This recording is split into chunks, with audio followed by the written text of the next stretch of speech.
ሰላም ጤና ይስጥልኝ የኪሎ ቻናል ተከታታዮች እንኳን ደህና መጣችሁ። ዛሬም እንደተለመደው በአዲስ አርዕስትና በአዲስ ቪዲዮ መጥቻለሁ። እንድትከታተሉኝ ጋብዛችኋለሁ። እንግዲህ ከወዲሁ አስቀድሜ የምነግራችሁ ቪዲዮውን ከወደዳችሁት ሰብስክራይብ በማድረግ ላይክ፣ ኮሜንት፣ ሼር በማድረግ የተለመደውን ትብብራችሁ እንድታደርጉልኝ እጠይቃለሁ። የእናንተ ማበረታታት ለኔ ድጋፍ ስለሆነ ስለሚያጠነክረኝ ነው። አሁን ቀጥታ ወደ ቪዲዮ እንገባለን። የዛሬ ቪዲዮአችን የሚዳስሰው እንግዲህ ከ18 ዓመት በታች ያሉ ሴት ህጻናት ለስደት የሚገደዱበት ምክንያትና የሚደርስባቸውን ችግር እንዲሁም መፍትሄያቸውን የያዘ ነው። በብዙ የገጠር አካባቢ ውስጥ ከ18 ዓመት በታች ያሉ ሴት ህጻናት እድሜያቸው ሳይደርስ ለስደት መገደዳቸው እየጨመረ የመጣ ማህበራዊ ችግር ሆኗል። ብዙዎቹ ወደ ሌላ ሀገራት በሚሄዱበት ጊዜ የተሻለ ህይወትን ተስፋ በማድረግ መንገዳቸውን ይጀምራሉ። ነገር ግን በመንገድ እና በደረሱበት ቦታ ከበድ ያለ ችግሮች ይገጥማቸዋል። ለስደት የሚገደዱበት ዋና ዋና ምክንያቶችን እንይስቲ። ድህነት። በገጠር አካባቢ ብዙ ቤተሰቦች የኑሮ ችግር ውስጥ ይኖራሉ። ምግብ፣ ልብስ፣ ትምህርት እና የጤና አገልግሎት ለማሟላት ስለሚከብዳቸው ልጆቻቸውን ውጭ ሄደው ይስሩ፣ ቤተሰብንም ይርዱ በሚል ግፊት ይላካሉ። ሌላው ደግሞ የትምህርት እጥረት። በብዙ ገጠራማ አካባቢዎች ትምህርት ቤቶች ርቀት ላይ ናቸው። አንዳንድ ጊዜም ጥራታቸው ዝቅተኛ ነው። ሴት ህጻናት ትምህርት ሲቋረጥ ወደፊት ተስፋ ይጠፋባቸዋል። ስደትም እንደ መፍትሄ ይታያቸዋል። እንደ አንድ ችግር የሚቆጠረው ደግሞ የስራ እጥረት ነው። በአካባቢያቸው የሚገኘው ስራ በጣም ውስን ነው። ይህ ሁኔታ ውጭ ሀገር ሄደው ብዙ ገንዘብ ያገኛሉ የሚል አሳሳች መረጃ እንዲያምኑ ያደርጋቸዋል። የቤተሰብ ግፊትም አለ። አንዳንድ ወላጆች የቤተሰብ ኃላፊነትን በልጃቸው ላይ ይጭናሉ። ቤት ልትረጂ ይገባል በሚል ሀሳብ ህፃናትን ወደ ስደት ይገባሉ። ዋናው ትልቁ ችግር ግን የደላላ ማታለል ነው። ህገወጥ ደላሎች ጥሩ ስራ፣ ጥሩ ደሞዝ፣ ቀላል ኑሮ በማለት ህፃናትና ቤተሰቦቻቸውን ያታልላሉ፣ እውነቱን ከመድረሳቸው በፊት ስለማያውቁት።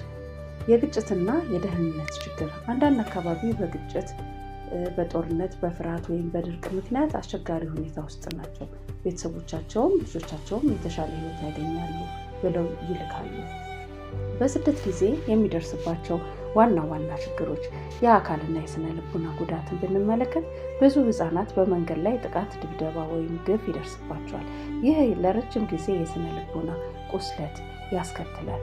ሌላው ደግሞ ለጾታዊ ጥቃት መጋለጥ ነው። ከእድሜ በታች በመሆናቸው በቀላሉ ለጥቃትና ለጥቅም መጠቀሚያ ይጋለጣሉ።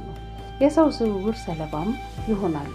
አንዳንዶቹ በህገወጥ መንገድ ተወስደው የግዳጅ ስራ ወይም የሰው ዝውውር ሰለባ ሆነው እናያለን።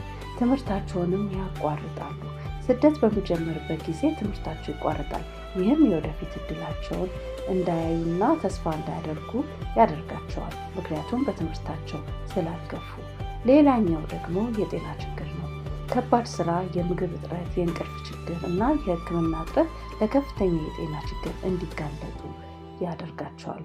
መብታቸውም ይጣሳል። ብዙ ጊዜ ህጋዊ ጥበቃ አያገኙም፣ ደሞዝ አይከፈላቸውም፣ ከቤት እንዳይወጡም ይከለከላሉ። አሁን ወደ ምንድን ነው የምንሄደው? የችግሩ መፍትሄ ወደሚለው እንሄዳለን። የመጀመሪያው የትምህርት እድልን ማስፋፋት ነው። በገጠር አካባቢ ጥራት ያለው ትምህርት ማዳረስ አስፈላጊ ነው። ሴት ልጆች ትምህርታቸውን እንዲቀጥሉ ድጋፍ ማድረግ ይኖርበታል። ለቤተሰቦች ደግሞ የኢኮኖሚ ድጋፍ፣ የስራ እድል፣ የብድር ፕሮግራሞች እና የገቢ ማሻሻያ ፕሮጀክቶች ቤተሰቦቻቸው ልጆቻቸው ለስደት እንዳይገፉ ይረዳቸዋል። በህግ በኩል ደግሞ የህግ አፈጻጸም ማጠናከር ያስፈልጋል። ለምሳሌ የህገ ወጥ ደላሎችን በጥብቅ ህግ መቆጣጠርና መቅጣት ያስፈልጋል። የማህበረሰብ ግንዛቤ ማሳደግ፣ ስደት የሚያመጣውን አደጋ በማህበረሰብ ውስጥ በስፋት ማስተማር ያስፈልጋል። ሌላኛው ደግሞ ለህፃናት ጥበቃ ስርዓት ማጠናከር ያስፈልጋል። የሴቶች አቅም ማጎልበት፣ ሙያዊ ስልጠና፣ የንግድ ድጋፍ እና የራስ መተማመን ፕሮግራሞችን ሴት ልጆች በሀገራቸው ውስጥ ተስፋ እንዲያገኙ ይረዳቸዋል፣ ያጠነክራቸዋል። ስለዚህም ወደ ስደት እንዲሄዱ አይነሳሱም። በተቻላቸው መጠን ሀገራቸው ላይ ሰርተው ለመኖር ይሞክራሉ። ከ18 ዓመት በታች ያሉ ሴት ህጻናት ለስደት መገደዳቸው የአንድ ሰው ችግር ብቻ ሳይሆን የቤተሰብ፣ የማህበረሰብ እና የሀገር ጉዳይ ነው። ድህነት፣ የትምህርት እጥረት፣ የስራ አጥነትና የደላሎች ማታለል ችግሩን ያባብሳሉ። ስለዚህ መንግስት፣ ቤተሰብ፣ ህብረተሰብ እና ድርጅቶች በጋራ በመስራት ህጻናትን ከዚህ አደጋ መጠበቅ ያስፈልጋል። የዛሬው ቪዲዮ እንግዲህ ይሄንን ይመስላል። ስለተከታተላችሁኝ አብራችሁኝ ስለቆያችሁ አመሰግናለሁ። ሀሳብ አስተያየታችሁን በኮሜንት አስቀምጡልኝ። ከወደዳችሁት ለጓደኛ ማጋራትን እንዳትረሱ። በተረፈ በሚቀጥለው ሳምንት ደግሞ በተለየ ፕሮግራም እስከምንገናኝ ድረስ መልካም ሳምንት እላለሁ። አኪ ግሎ ነኝ ከእናንተ ጋር እስካሁን የነበርኩት።